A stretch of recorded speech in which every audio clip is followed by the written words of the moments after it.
Hello guys, welcome back. आप सभी का अपने ही चैनल स्मार्ट हिस्ट्री क्लास 5 में बहुत बहुत स्वागत है। दोस्तों, आज की वीडियो में मैं आपको एक एक वर्ड का हिंदी ट्रांसलेशन बताने वाला हूं और एक एक सेंटेंस का भी मैं आपको प्रॉपर तरीके से हिंदी समझाऊंगा।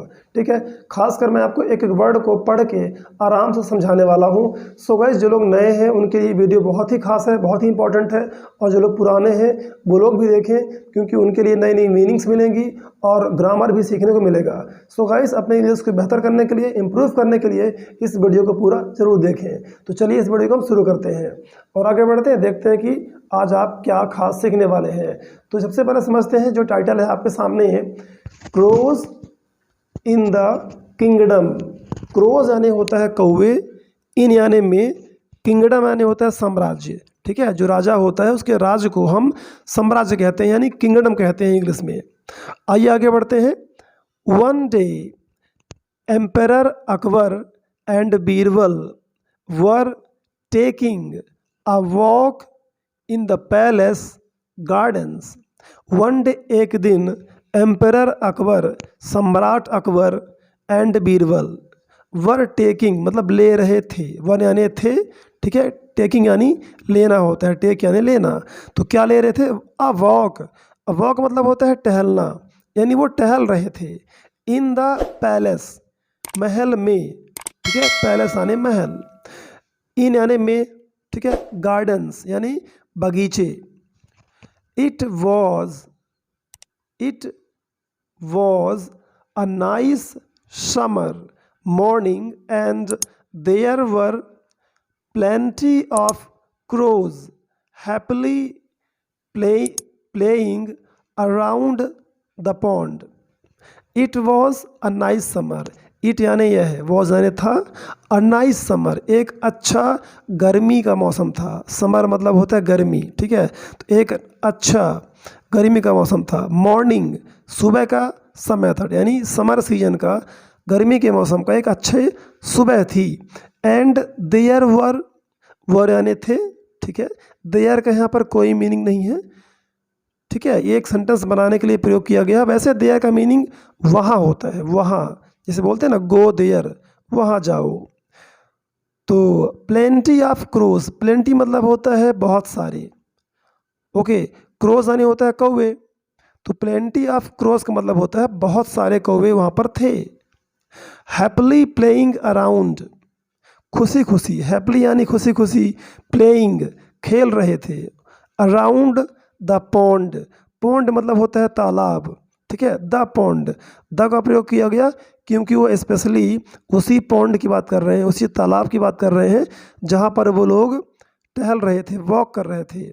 तो अराउंड आने चारों तरफ, वहीं चारों तरफ वो कौवे, बहुत सारे कौवे खेल रहे थे, ठीक है, playing. While watching the crows, a question came into Akbar's head.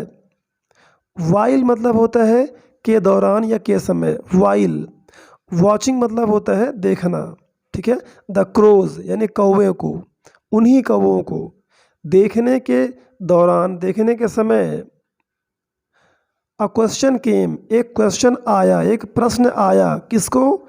Into Akbar's mind, Akbar's head, जो अकबर थे उनके हेड में, उनके सर में, उनके दिमाग में, इनटू यानी होता है में, एक प्रश्न आया, एक प्रश्न उठा, ठीक है। तो आइए देखते हैं क्या प्रश्न था और क्या बीरबल उस प्रश्न का जवाब दे पाते हैं।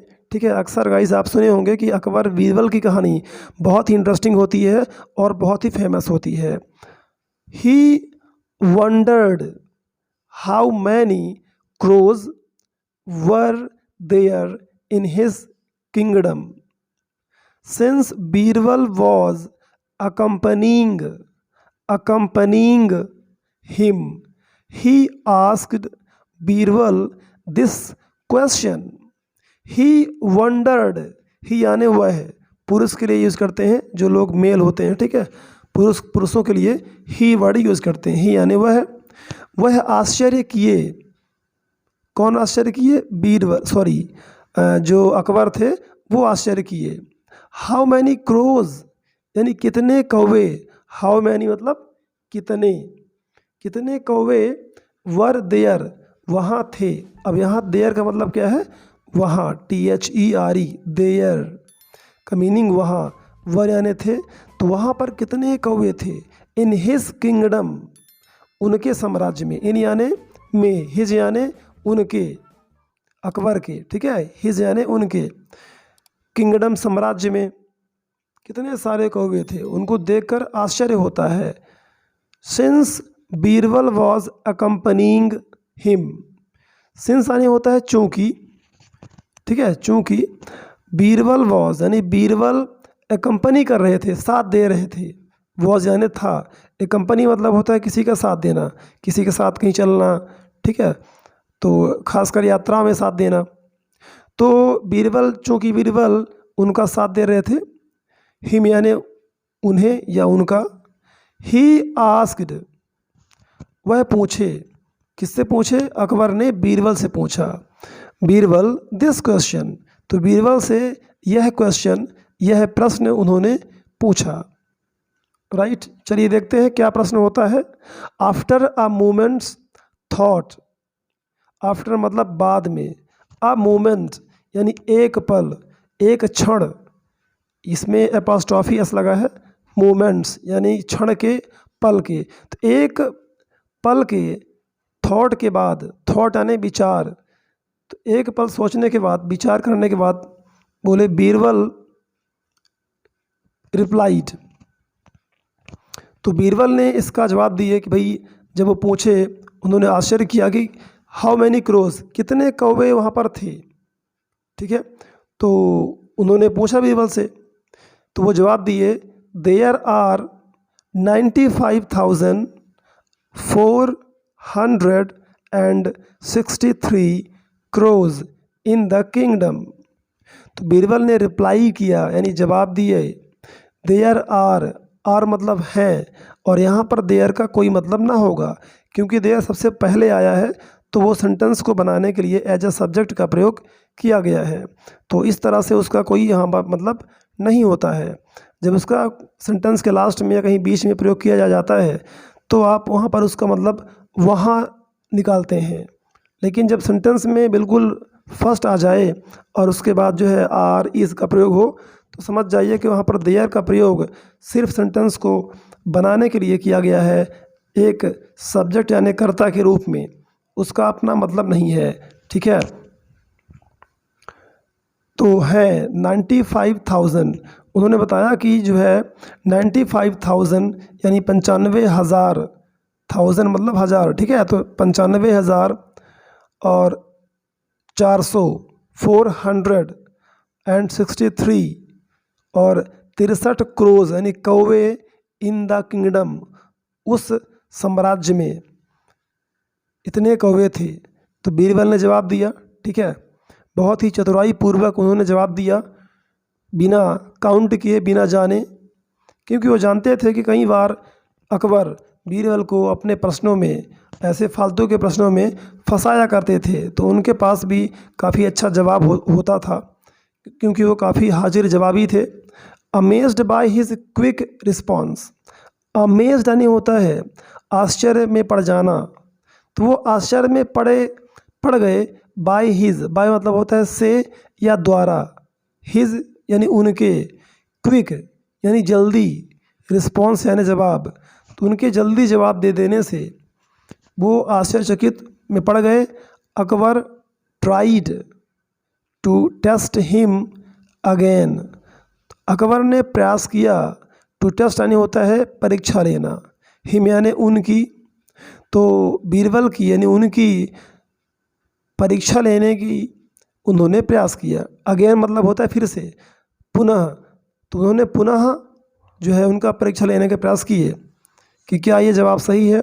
What if there are more crows, तो अकबर फिर से पूछे कि वॉट इफ़ मतलब क्या होगा यदि, वॉट इफ़ क्या होगा यदि, मोर क्रोज ज़्यादा कौवे हैं, जो आपने बताया अगर ज़्यादा कौवे हैं तो क्या होगा, आप क्या करेंगे।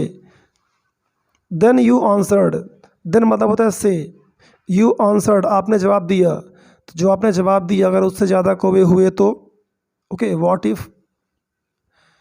Without hesitating Birbal replied.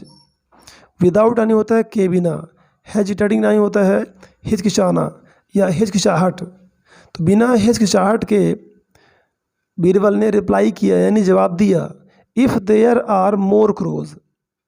यदि, इफ़ यानी यदि, देयर आर है, मोर क्रोज यदि ज़्यादा कौवे हैं या ज़्यादा कौवे होते हैं, देन माई आंसर, देन यानी से, मेरे जवाब से, जो मेरे जवाब है अगर उससे ज़्यादा होते हैं, then some crows are visiting, some crows are visiting from other neighbouring kingdoms. इसको पढ़ेंगे नेबरिंग, इसमें क्या है, GH साइलेंट है, नेबरिंग, ने बोरिंग नहीं, ओके, नेबरिंग, बरिंग, इस तरह से। सम क्रोज यानी कुछ कौवे, इसका देन का मतलब होता है तब, THEN, देन का मतलब होता है तब या फिर, ठीक है, या तो देन यानी फिर या तो कुछ कौवे जो हैं, ओके, फिर जो कुछ कौवे हैं वो कहाँ चले गए होंगे, यदि मेरी गिनती से कम हो गए, ठीक है, या मतलब ज़्यादा हो गए, तो बताना चाह रहे हैं कि कुछ कौवे कहाँ चले गए, विजिटिंग फ्रॉम अदर नेबरिंग, जो अदर पड़ोसी है, नेबरिंग मतलब पड़ोसी, विजिटिंग मतलब होता है भ्रमण करना, ठीक है, किसी के यहाँ जाकर यात्रा करना, फ्रॉम मतलब होता है से। तो बता रहे हैं कि कुछ कौवे अदर, अन्य, जो नेबरिंग किंगडम्स हैं, पड़ोसी राज्य हैं, नेबरिंग पड़ोसी, किंगडम साम्राज्य, जो पड़ोसी साम्राज्य हैं अन्य, वहाँ वो विजिट कर रहे हैं, ठीक है। एंड व्हाट इफ़, और अकबर बोले, there are less crows, what if there are less crows, और क्या होगा यदि कम कौवे होंगे तो, यदि कम कौवे होंगे तो क्या होगा, अकबर आस्क्ड, अकबर ने पूछा, देन तो या फिर, some crows from our kingdom have gone on holidays to other places. तब बीरबल ने कहा कि देन, फिर, सम क्रोज, कुछ कौवे, फ्रॉम आवर किंगडम, हमारे साम्राज्य से, हैव गॉन चले गए हैं, ये जा चुके हैं, ऑन हॉलीडेज यानी छुट्टियों पर, हॉलीडेज यानी छुट्टियाँ, ऑन यानी पर, तो छुट्टियों पर चले गए हैं, टू अदर प्लेसेस, अन्य जगहों को, ठीक है, टू यानी को, अदर प्लेसेस, टू बताता है मोशन को कि कोई कहीं से दूसरी जगह पे गया है, ठीक है, मूव हुआ है, अदर प्लेसेस अन्य जगहों पर चले गए हैं। तो इस तरह से बीरबल जो है बहुत ही चतुराई से उन्होंने जवाब दिया, आपने देखा। इसका मोरल है, यानी इसका जो नैतिक शिक्षा है, there is always a way if you think with ease, यानी यदि आप आसानी से, कूल माइंड से आप अगर सोचते हैं, समझते हैं, देयर इज़ ऑलवेज अ वे मतलब होता है रास्ता, ऑलवेज यानी हमेशा, इज़ यानी है, तो देयर इज़ हमेशा जो मतलब है एक रास्ता होता है। आपके पास कोई समस्या आती, कैसे भी प्रश्न आते हैं, लेकिन हमेशा एक वे होता है, एक रास्ता होता है। इफ़ यू थिंक, यदि आप सोचते हैं, यदि आपको लगता है, इफ़ यू थिंक, यदि आप सोचते हैं, विथ ईज आसानी से, शांत दिमाग से यदि आप सोचते हैं और समझते हैं, तो आप समस्याओं का और ऐसे आने वाले प्रश्नों का आप जवाब ढूंढ सकते हैं। तो गाइस ये स्टोरी यहाँ पर कंप्लीट हो गई। आई थिंक आपको ये स्टोरी ज़रूर पसंद आई होगी। तो गाइस इसको लाइक करके अपने दोस्तों को शेयर करना ना भूलें। हम फिर मिलेंगे अगली वीडियो में इसी तरह की इंटरेस्टिंग स्टोरीज़ के साथ।